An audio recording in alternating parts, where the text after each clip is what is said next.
Imagine this. You're barely 13 years old when your parents inform you that tomorrow you'll be marrying a 40-year-old man you've never met. There's no option to refuse, no escape. Your body, your future, and your entire life have just been exchanged for land, cattle, or a political alliance. Welcome to medieval love, where the fairy tales we know today concealed a reality so dark it would make even Hollywood's grimmest screenwriters shudder. And if you think this is just an exaggeration to grab your attention, brace yourself for the raw truth that conventional history books prefer not to mention. You're about to dive into the nightmare of medieval love, where marriage was anything but a happy ending.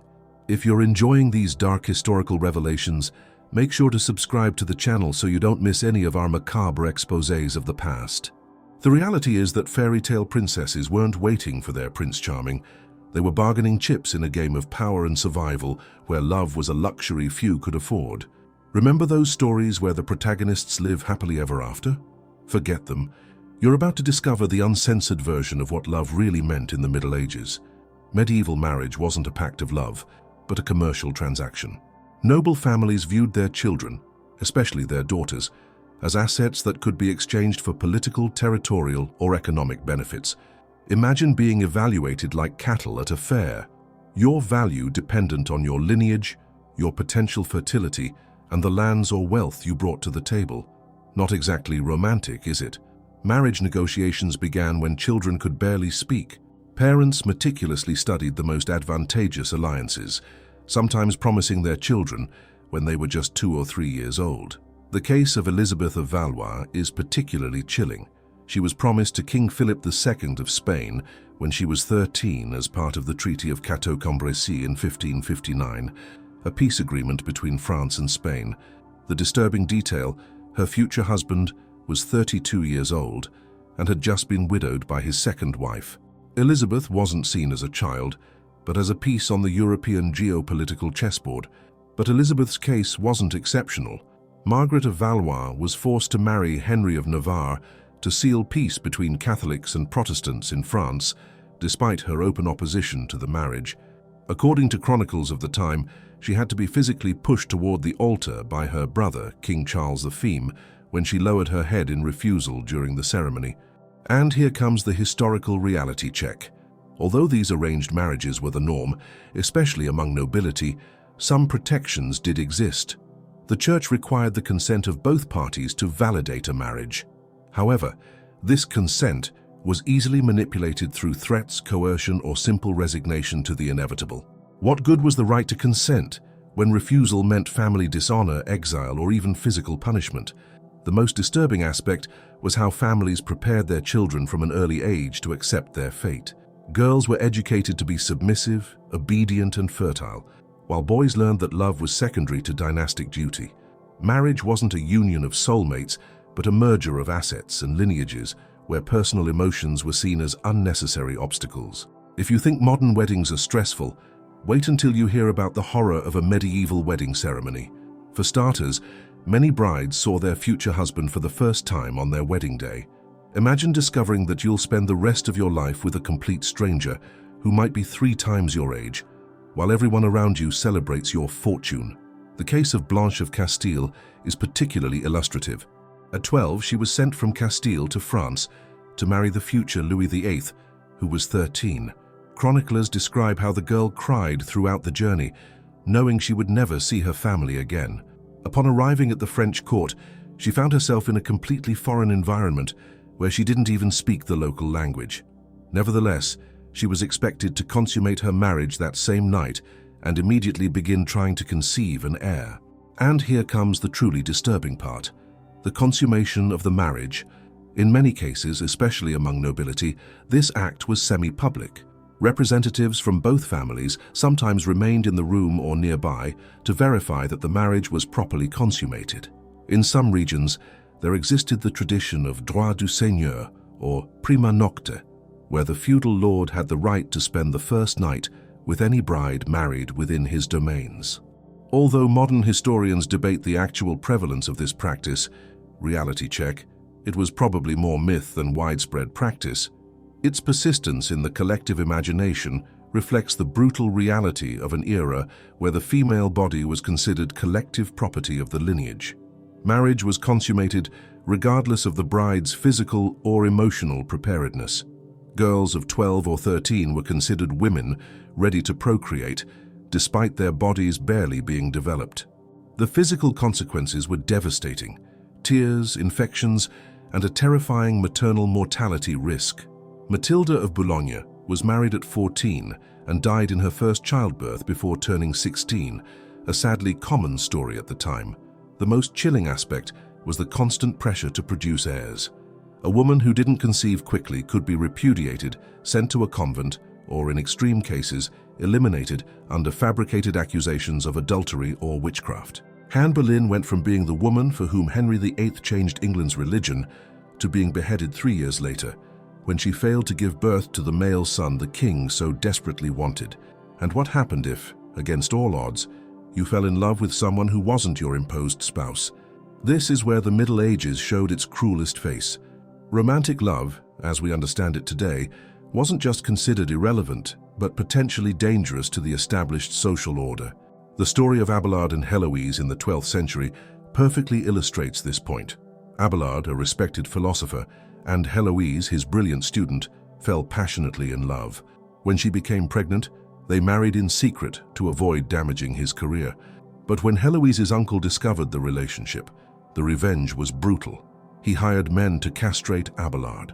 Both lovers ended up in separate monasteries, communicating only through letters for the rest of their lives. Their crime, having dared to choose for themselves. Courtly love, that romantic idealization that has reached us through troubadours and medieval poets, was actually a response to the brutal reality of marriage. Knights sang to unattainable ladies precisely because true romantic love could only exist outside of marriage. Passion and desire had no place in an institution designed for reproduction and consolidation of assets. The most disturbing part: any hint of genuine affection towards someone other than your spouse could be severely punished. Women accused of adultery could be executed, mutilated, or imprisoned for life. In 1314, the daughters-in-law of King Philip IV of France were accused of adultery. One of them, Blanche of Burgundy, was imprisoned for the rest of her life in such deplorable conditions that she lost her mind, while her alleged lovers were castrated, flayed alive, and then beheaded. Here comes another reality check. Although these extreme stories existed, there's also evidence of medieval marriages that developed mutual affection over time. Some documents show spouses who genuinely cared for their partner's well-being and even experienced authentic pain at their loss. The problem is that such affection was a fortunate accident, not the purpose of marriage. The most ironic thing is that while love outside marriage was brutally punished, it was openly tolerated for men, especially powerful ones, to maintain mistresses and concubines. King Henry II of England maintained numerous extramarital relationships that produced several illegitimate children, while his wife Eleanor of Aquitaine spent years imprisoned by his order. Double standards aren't a modern invention. If you thought modern divorce is complicated, imagine living in an era where this word practically didn't exist. Medieval marriage was a life sentence, especially for women. The Catholic Church considered marriage an indissoluble sacrament. What God has joined together, let no man put asunder. The only escapes were extremely limited. Annulment, which required proving that the marriage had never been valid in the first place, or the death of one of the spouses. The case of Eleanor of Aquitaine and Henry II of England illustrates how difficult it was to free oneself from a toxic marriage. Despite being one of the most powerful women of her time, when her relationship with Henry deteriorated, he simply imprisoned her for 16 years. It didn't matter that she was a duchess in her own right and a former Queen of France. As a wife, she was legally subjected to her husband. The truly horrifying part: domestic violence wasn't just allowed but was considered a marital right. Medieval conduct manuals advised husbands on how to discipline their wives using physical force without killing them. A 13th century English legal treatise known as Fletter specified that a man could punish his wife and beat her to correct her, as long as he doesn't do it lethally with an iron rod. And for women, death during childbirth was so common that many wrote their wills upon discovering they were pregnant. Elizabeth of York, Queen of England, died at 37, giving birth to her 7th child after surviving multiple pregnancies since she was 16. Cecily Neville had 14 pregnancies, of which only 7 children survived infancy. The female body was literally a battlefield where many lost their lives fulfilling their conjugal duty. Reality check. Although formal divorce was almost impossible, de facto separations existed. Some couples lived separate lives while maintaining the appearance of marriage. In other cases, one spouse could enter a monastery, technically freeing the other without breaking the sacramental bond. However, these options were mainly available to the privileged who could afford such arrangements. The most disturbing thing was how some desperate women resorted to poisoning their husbands, risking horrible execution if discovered. Medieval court records contain numerous cases of women accused of trying to free themselves from their husbands through poison, which was considered particularly vile for being a secret and domestic method associated with female treachery. If you've made it this far, you're probably wondering how this brutal reality transformed into the romantic fairy tales we know today. The answer is as fascinating as it is disturbing. What we know as medieval romantic love was largely a later literary construction, a Victorian reinterpretation that sought to idealize a past that never existed. The tales of Cinderella, Snow White, or Sleeping Beauty that end with happy weddings were, ironically, escapist fantasies for people trapped in the brutal marital reality we've described. The "and they lived happily ever after" was precisely what almost no one experienced in real life. Take the case of Isabella of France, known as the Iron Queen. Married at 12 to Edward II of England, she witnessed how her husband openly preferred the company of his male favorites, publicly humiliating her. After years of mistreatment, Isabella finally organized a rebellion against her husband, deposed him, and allegedly ordered his murder with a red-hot iron inserted into his entrails through the anus, a death designed to reflect his supposed sexual preferences. Hardly the happy ending of a fairy tale. The truly unsettling part. Many of the original tales collected by the Brothers Grimm and other folklorists contained much darker and more realistic elements about marriage, which were later softened or eliminated to turn them into children's stories. The original versions of Cinderella, for example, included stepsisters cutting off parts of their feet to try to fit into the slipper, reflecting the real mutilation many women suffered to meet imposed beauty ideals. The literary romanticism of the 19th century created a fanciful version of medieval love that never existed, popularizing the idea of the knight rescuing the damsel and living happily ever after. This historical distortion served to reinforce equally restrictive Victorian marital ideals, creating a cycle of mythification that we continue to perpetuate. Final reality check. Although most medieval marriages were loveless transactions, there were notable exceptions. Peter Abelard wrote about his love for Heloise. "God knows that I sought you, only you, nothing of yours." Eleanor of Aquitaine and Louis VII of France separated due to incompatibility, a surprisingly modern concept.